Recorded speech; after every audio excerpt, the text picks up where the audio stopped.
Welcome everyone. This is a special episode. I am with Ambassador Husam Zomlot. He is a Palestinian ambassador to the UK, and it's an absolute honor to have you here, Ambassador. So, Ambassador, what else could be said after 14 months, right? And I think for a lot of people, we are wondering, why hasn't the world done anything? Is the answer just simply racism? Well, Professor, first, thank you very much for visiting, and thank you for all the work you do, and thank you also for the community you come from, our brothers and sisters in Singapore and all around that very significant, important region. We have been really feeling and getting the support at a time when support is needed, and we felt the support. Well, if there is one lesson from the last 14 months, is that the world has failed to learn the lesson of the Second World War and the horrors that humanity have gone through. And the world are yet again about to witness a very unpromising situation. And I feel personally that my generation has inherited a very significant rule-based order from our parents and our grandparents. But now I'm not so sure what we are leaving to the next generation. We are witnessing a genocide. We are witnessing the collapse of that rules-based order. What happens in Gaza and in Palestine will not stay in Gaza and Palestine. Many are watching, and the failure to stop a genocide is the bottom rock of humanity. The bottom rock. We cannot go lower than having a live-streamed genocide in real time, documented by the very people that are being killed and genocided. Yet the world is doing nothing about it. And in a few years' time, many will be saying, where was I when genocide happened? Or they will be asking the previous generation, where were you when genocide happened? Did you stop it? Did you take any action? And I think this will be another landmark in the human conscience and in the human history. I've seen a lot of your interviews, most of them, and especially on Piers Morgan, right? And to be fair to Piers, he's the one who has gotten most pro-Palestinian guests on. But every single time I hear him speak, I can sense in every strain of his voice some version of moral superiority about Western civilization. Do you think that is the case? Yeah, this is not just about Piers. I mean, this is in fact much wider. This is mainstream, and this is a mindset. And the mindset does, in a way or another, give certain value to certain lives and different value for other lives. And that became very clear because of Gaza and Ukraine at the same time. Right. And you see how Western mainstream media, Western political class reacted when it came to the Ukrainians, which are suffering from pretty the same, an invasion and an occupation and all that. That double standards and selectivity came very clear in the last 14 months, but it's not just about one individual. And the mindset goes the whole issue of condemnation is only directed at the Palestinians. You would rarely hear a question directed at an Israeli official, leader, politician. Do you condemn the atrocious genocidal aggression by Israel?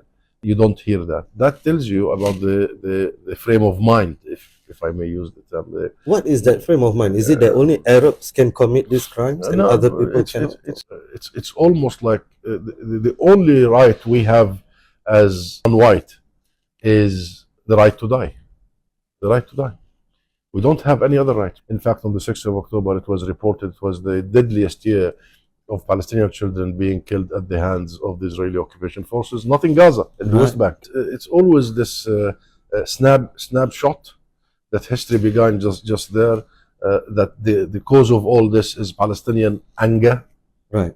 Palestinian rage, Palestinian violence, Palestinian hatred, when in fact it's exactly the other way around. The anger and the rage and the violence has been directed at the Palestinians for almost a century. Relentless, non-stop.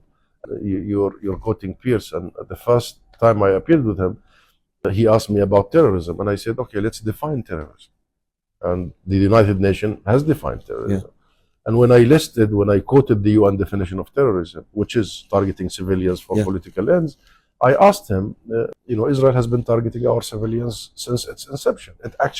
It was established at the bones of 2/3 of the Palestinian people because of the mass ethnic cleansing.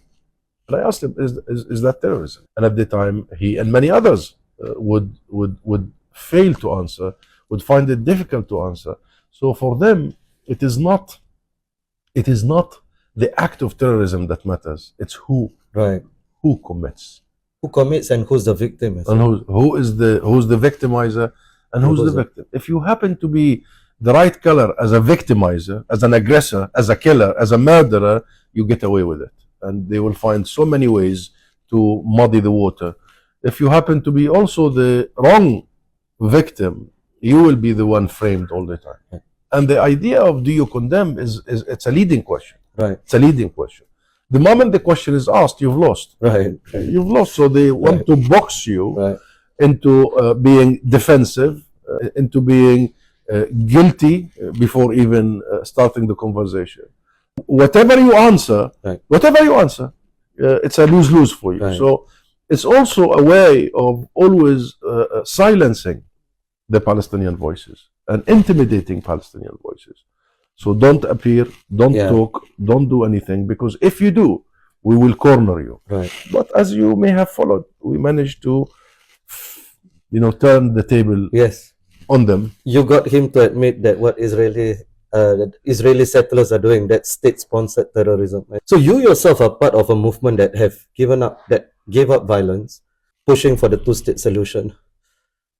Is that anywhere on the cards now? If the Israeli Prime Minister has said he's proud to have prevented a Palestinian state, so is it a pipe dream, the two-state solution?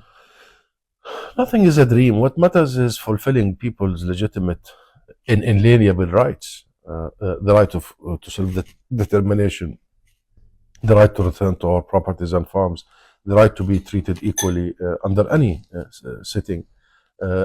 These rights have to be fulfilled in any arrangements. And that's why if a two-state solution will fulfill these rights, we welcome it. The issue is Israel is not interested in any solution. That's the issue. It has a non-solution agenda for at least 25 years now.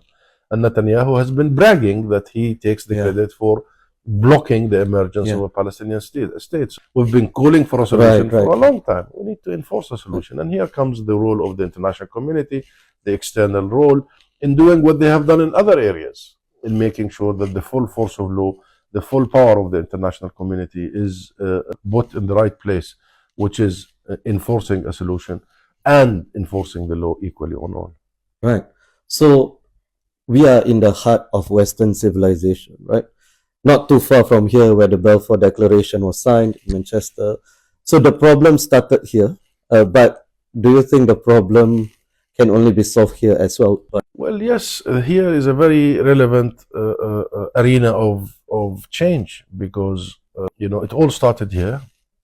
Colonial Britain did promise our land without consulting us and turned us, the ancient people of Palestine, cradle of civilizations, the birthplace of many religions, birthplace of Christianity, very sacred to all Abrahamic religions. With all the history, the culture we have, they turned us into non-Jewish minority in that declaration, and only with civil and religious rights, and therefore depriving us of collective rights, national rights. And then Britain took control of our land. I mean, Britain took mandate of Palestine to prepare the Palestinian people for self-determination and statehood. Instead, it prepared the Palestinian people for the Nakba, for the catastrophe and the ethnic cleansing and what happened. So Britain has a historic responsibility. But also, Britain is a pinholder of international relations, and it plays a major role in the international arena. Britain has a permanent seat in the Security Council. Britain has a very good relations with the US, with Europe, with the rest of the world, has historic ties with the region, our region, and other regions. Perhaps the UK stands out as a player that we need at this point in time to not only support but lead efforts to achieve a ceasefire, immediate ceasefire and permanent, and to move swiftly to rebuilding all what Israel has destroyed, but also ensure that we move into a political solution. And that's what we are doing with the UK. But this needs two legs. One in the leg of creating leverage through arms embargo, through accountability and the ICC, through imposing sanctions on the settlements and the settlement ecosystem and the government, the Israeli government that sponsors these settlements. but it also includes recognition of the State of Palestine and creating a positive momentum towards once and for all reaching a final lasting solution. And we tell the British government here that a solution that is not based on justice will not be sustainable and long term. We must base any peace and ground any peace on the basis of justice. No peace without justice.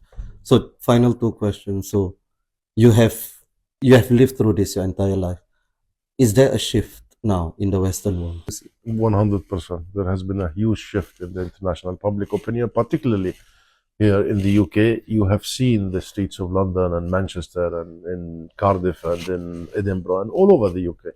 Millions, literally millions. In November last year, there were 1 million people in the streets of London, British people, calling for an immediate ceasefire, demanding accountability and sanctions. And that has led to change in the government, and the government has been, at least the new government, have been taking steps in the right direction since then, including supporting the ICC and the accountability side and declaring that they fully adhere to the independence of international courts, but also imposing sanctions on settlements and settlement organizations, refunding UNRWA and completely supporting UNRWA as a key UN agency for the Palestinian refugees. And there is a serious discussion now about the issue of recognition.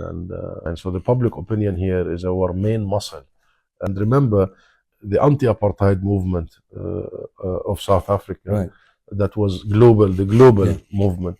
The epicenter for that movement was London. Was London. So London is very historically relevant to all these issues. And perhaps where it all started could be the beginning of where it all ends. Hopefully. So a lot of people who are seeing what's going on, we have a lot of despair and we have hopelessness in our hearts, right?